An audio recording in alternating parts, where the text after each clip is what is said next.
क्रोध होगा कुछ देशों में, वो कहेंगे हैज है, वो कहेंगे कोई प्लेग है, वो कहेंगे कोई वायरस है, जितने भी कीटाणु होंगे वो सब ऊपर आएंगे और तहस नहस करेंगे। ज़ॉम्बी को देखकर अमेरिका के लोग डरने लग गए और डर लाजमी भी है क्योंकि ज़ॉम्बी इतना खतरनाक है कि ये एक आम इंसान को जिंदा लाश बना दे रहा है। आप देखेंगे भारत में भी सुनामी लहरें, भूकंप, कुछ ऐसी प्रॉब्लम्स आते देखेंगे। आप अब से लेकर 2023 करके फरवरी मार्च तक कुछ ऐसा प्रॉब्लम्स आते देखेंगे। रिक्टर पैमाने पर 8 की तीव्रता वाला भूकंप आ सकता है। संभवतः 3 और 4 मार्च या फिर 6 से 7 मार्च के आसपास एक मेगा थ्रस्ट भूकंप आ सकता है कि किसान लोग परेशान होंगे, सड़कों पर निकल आएंगे, क्योंकि बहुत सारे लोग अपनी जमीनों को बेचना स्टार्ट कर देंगे। बहुत सारे लोग कहेंगे कि ये जमीन अच्छा नहीं है, हमें फायदा नहीं हो रहा। लेकिन जो लोग इस समय विश्वास कर रहे हैं इन प्रार्थनाओं पर, परमेश्वर कह रहा है कि मैं तुम्हारा फेवर करूंगा यीशु मसीह के नाम में। जो लोग पवित्र आत्मा से प्रेयर करेंगे, मैं उन लोगों के लिए बोल रहा हूं, अब पवित्र आत्मा कहता है मैं उन्हें जीरो से हीरो बनाऊंगा यीशु मसीह के नाम में। लेकिन याद रखना, कह रहा है कि 2023 में जब आप ऐसी आफत को सुनेंगे, आप कहते हैं कि ये हर बार हो जाता है, लेकिन नहीं, पवित्र आत्मा ने मुझे कहा ऐसा नहीं होगा। आत्मा कह रहा है, मैं इसी समय होली स्पिरिट से बात कर रहा हूं और पवित्र आत्मा ने मुझे कहा, कह रहा है क्यों परमेश्वर का क्रोध उतर रहा है, क्योंकि लोगों ने, कह रहा है कि लोगों ने परमेश्वर की प्रकृति के साथ छेड़छाड़ करना शुरू कर दिया है। और इसी समय कह रहे कि बहुत सारी प्रॉब्लम्स देखेंगे। आप देखेंगे आने वाले समय में कि साइंस ऐसी बात की खोज करेगी कि आपने देखा कि ट्यूब में कुछ रखने से बच्चा हो जाता है, अब ऐसा कुछ नहीं होगा, एक मशीन रखेंगे उसमें बच्चा अपने आप हो जाएगा। ऐसी साइंस ऐसी ऐसी चीजें निकाल रही हैं, ऐसी ऐसी बातें आपके सामने आपको सुनने को मिलेंगी। अबलबा शबलबा बलबा शबलबा बलबा शबलबा बलबा शबलबा। मैं फिर देख रहा हूं कि वायरस फैल रहे हैं अलग अलग तरीके से।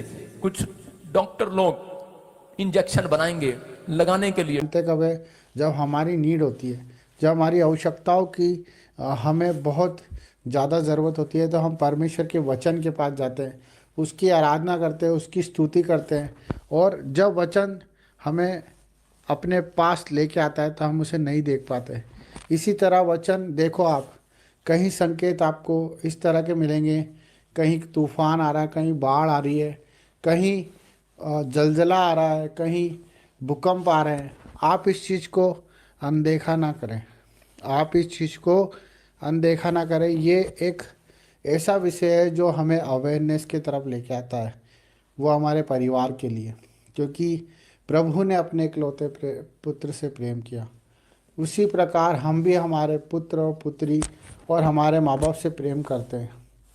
क्यों करते हैं? क्योंकि वो रीति उसने सिखाई है और हम उसके लिए कुछ भी करने को तैयार हो जाते हैं। उसी प्रकार परमेश्वर भी अपने एक पुत्र के वादे के लिए सब कुछ कर सकता है। आप जान के अनजान ना बने, आप अनदेखा करते हैं मेरे भाई बहनों। कोई आपसे मांगता है तो आप नहीं देते हो, कोई आपको पुकारता है तो आप नहीं जाते हो। आप क्यों ऐसा जीवन जी रहे हो?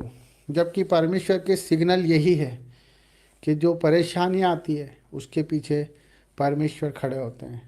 पर जो परेशानियों को देख के परमेश्वर को भूल जाता है, परमेश्वर भी उससे भूल जाता है। मेरे भाई बहनों, आज हम बहुत से भाई उन दुख उठा रहे हैं जो शरीर की पीड़ाओं में, पारिवारिक पीड़ाओं में, कर्जों में हैं, जो आज एहसान तले दबे हुए हैं, जो बोझ तले दबे हुए हैं, जो आज हिम्मत नहीं जुटा पा रहे, जो आज अपने परिवार को नहीं चला पा रहे। ये सब बातें प्रकृति के रूप में हमें सिग्नल देती है, जो परमेश्वर के वचन के द्वारा हमें, जिस तरह से एक पुलिस वाला आराधना करता है, जिस तरह से एक पार्लियामेंट के अंदर चीख चीख कर एक संविधान के लेकर, एक संविधान को लेकर, एक न्याय को लेकर परमेश्वर की जीविता का प्रमाण देता है।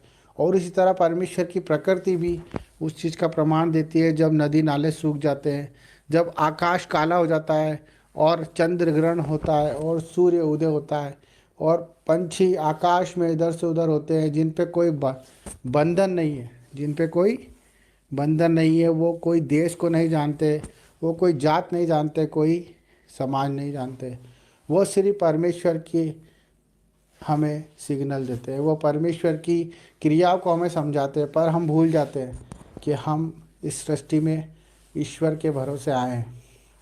हम परमेश्वर के रूप में, उसके समानता के तरह हम इस सृष्टि में आए हैं। हम जिस दिन अपनी फ़िक्र करना छोड़ देंगे, जिस दिन हम दूसरों की फ़िक्र करना शुरू कर देंगे, उस दिन आपको परमेश्वर की हर एक बात सुनाई भी देगी और दिखाई भी देगी। हमें अपने दर्दों को, अपने दुखों को आज अपने जीवन से निकाल के फेंकना है। हमें उनका महत्व ख़त्म करना है। जो हमें लगता है कि हमारे बिना नहीं हो सकता, वो चीज़ों को हमें छोड़ना है मेरे भाई बहनों। हमें हर एक जिम्मेदारी को प्रभु को सौंपना है। हमें हर एक बात को प्रभु के हाथों में सौंपना है, चाहे वो कितनी भी बड़ी बीमारी क्यों ना हो, हमें परमेश्वर के हाथ में ही सौंपना है। चाहे वो कितना ही बड़ा संघर्ष क्यों ना हो, क्योंकि जब आयुब को आप देखते हो बाइबल में कि वो परमेश्वर को कहता था कि अगर परमेश्वर चाहे तो मुझे मार भी दे तो मैं उस पर भरोसा करना नहीं छोड़ूंगा। हमारा भरोसा परमेश्वर पर होना चाहिए, क्योंकि न्याय का दिन निकट है। आपके न्याय का दिन निकट है, क्योंकि आपने जो करा है उसे आपको प्रभु के सामने रखना पड़ेगा। इसलिए मन फिराओ, पश्चाताप करो, प्रभु के करीब आओ, दुआएं करो, प्रार्थना करो। इसी से बचोगे, हर एक परेशानी से, हर एक तकलीफ से, कर्जों से, बीमारियों से। जब आप मन फिराओगे और अपनी गंदी आत्मा को छोड़कर परमेश्वर की पवित्र आत्मा को स्वीकार कर लोगे, यही सच्चा परमेश्वर हमसे चाहता है कि आप आपकी फ़िक्र छोड़ दें और परमेश्वर की प्रार्थना दुआ में लग जाएं और उसके कामों को करें, उसके कामों को ढूंढें।